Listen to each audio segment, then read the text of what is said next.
It's a really good sign that they did this because it shows that Xero is now focused on the US again. They're going to make another go at it. And they know that this is critical to their goal of doubling in size, which they explicitly stated on stage. I actually really liked the new CEO's presentation. Sukhinder Singh Cassidy went up on stage and she put the investor one-pager up on the screen and said, this is what we are telling investors. So it wasn't like, here's one message for the accountants, here's one message for the investors. It's the same thing. The most important part of her message that I came away with was the 3x3. Win the 3x3 is a key strategic initiative for 2025 to 2027 fiscal year.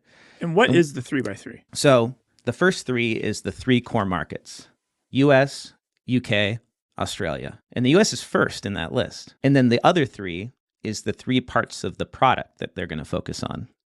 And that is core accounting, also known as general ledger, payroll, and payments, getting paid and paying your vendors. They view that as the three most important things that you do with your accounting software. And when I heard that was music to my ears. So I'm imagining like a grid.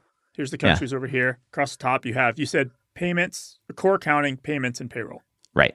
Accounting, and then I'm payments, imagining and boxes, and some things are maybe yellow where they haven't built it yet, or they plan on releasing it. Green's like, we're solid in that quadrant.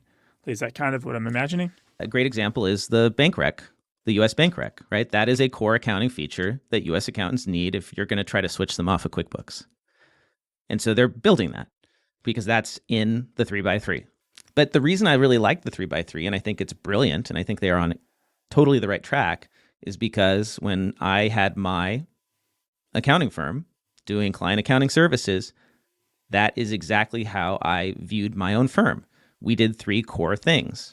We did accounting, we did payroll, and we did bill pay for our clients. Those were the three core services that every client needed, and we built packages designed to serve that. So Xero is building what accountants need to deliver client accounting services effectively. Yeah, it's not some crazy dashboards. It's not all this other stuff. It's here's the three things you charge your client for. Let's just do those really well. Yeah, exactly.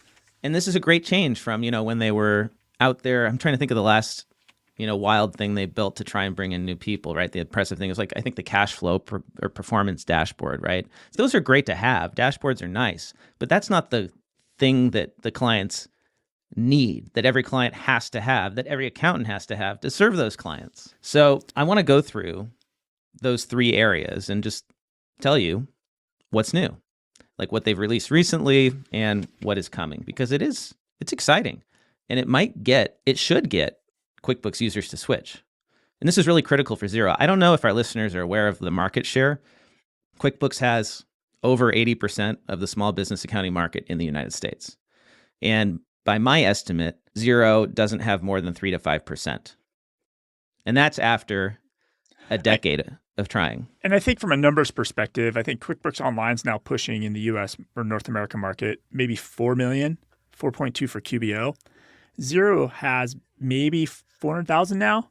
I might be a little liberal on that number. But to put that in perspective, there was a while in 2013, 2014, 2015 where QBO was putting on 300,000 QBO subs a quarter. So just kind of from a sheer size and volume thing, you're right.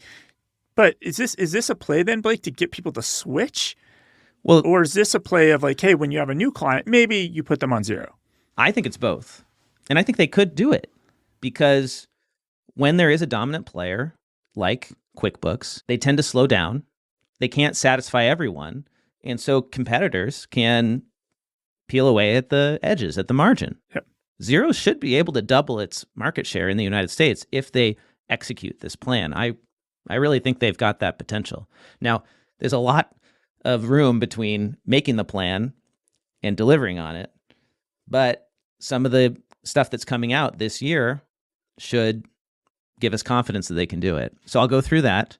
But first, I want to welcome our live stream viewers. Thanks for joining us on this Monday morning as we record. Gator NYC says, for me, all they need is one reason. We are not QuickBooks. That used to be a good enough reason, but it's not enough of a reason to get a big market share. It got them the 3 to 5% that I estimate. Thanks, Tyler, for joining us. Thanks, Hooked. Hooked says digging the hat. Tyler also likes the hat. Thank you. They had a bedazzling station where you could bedazzle your hat.